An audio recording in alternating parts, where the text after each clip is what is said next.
मैं doctor Anju Agarwal, associate professor chemistry. आज हम BSc part second physical chemistry paper third के यूनिट फर्स्ट में थर्मोडायनामिक्स फर्स्ट के अंतर्गत हम प्रसार कार्य के बारे में पढ़ेंगे। किसी भी निकाय के आयतन को में जब वृद्धि होती है तो इसको हम प्रसार और प्रसार में किए गए कार्य को प्रसार कार्य कहते हैं।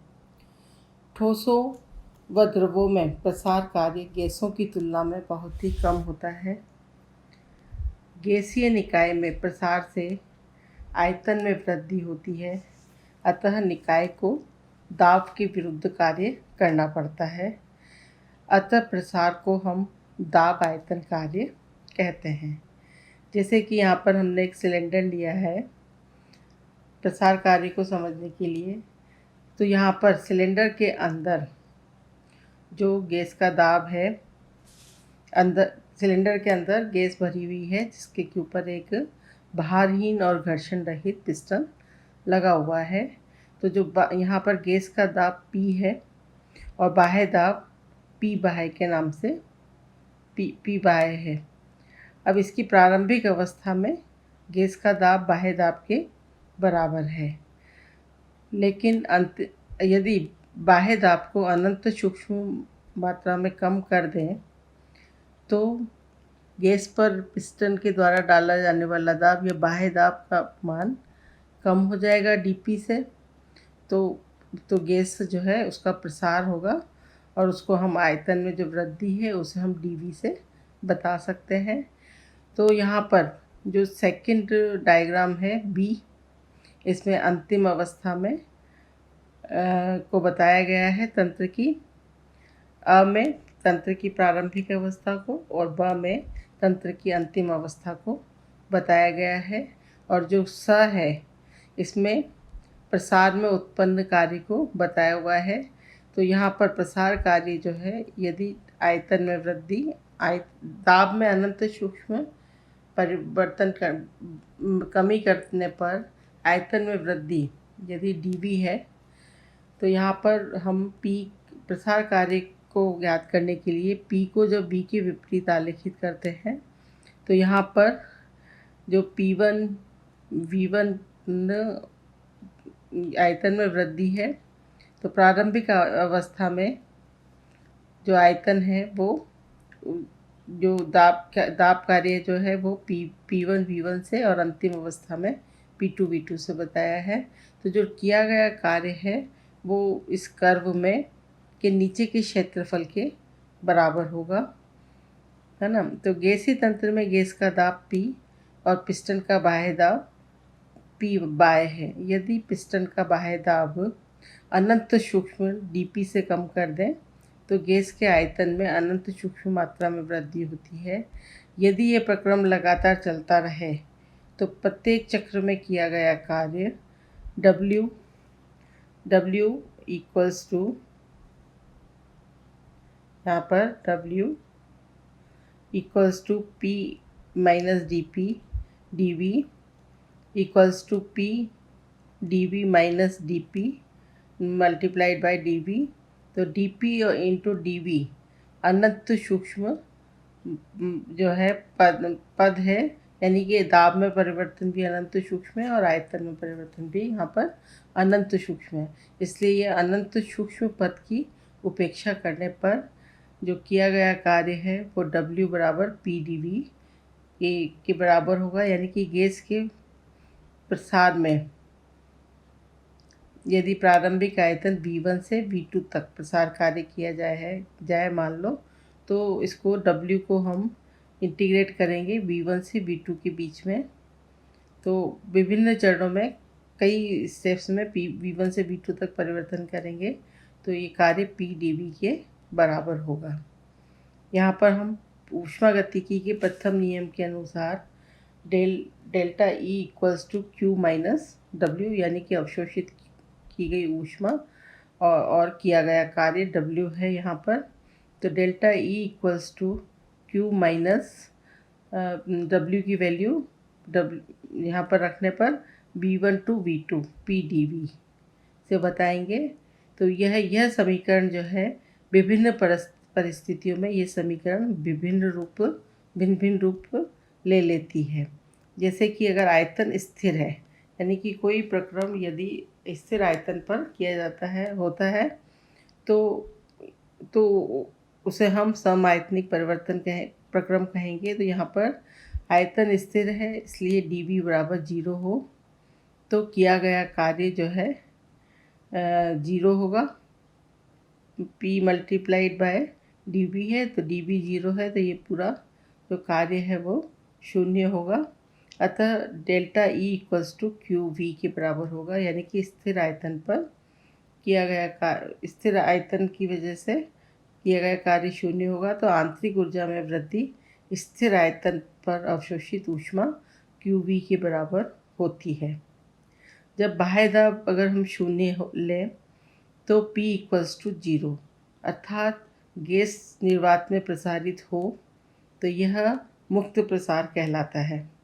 यानी P बराबर 0 है तो किया गया कार्य भी यहाँ पर 0 होगा। तो गैस के यह जो है P बराबर 0 है, अर्थात गैस अगर निर्वात में प्रसारित है, वैक्यूम में प्रसारित है, तो ये प्रसार जो है मुक्त प्रसार होगा और कहलाता है, और delta E equals to Q P के बराबर होगा। जब बाह्य दाब स्थिर हो, यानी कि कांस्टेंट प्रेशर हो, तो W इक्वल्स टू P, चूँकि प्रसार तो हो ही रहा है तो आयतन में परिवर्तन यहाँ पर V1 से V2 होगा। तो P integration between V1 to V2 into dV equals to P V2 minus V1 equals to P delta V। तो delta E equals to QP plus P delta V।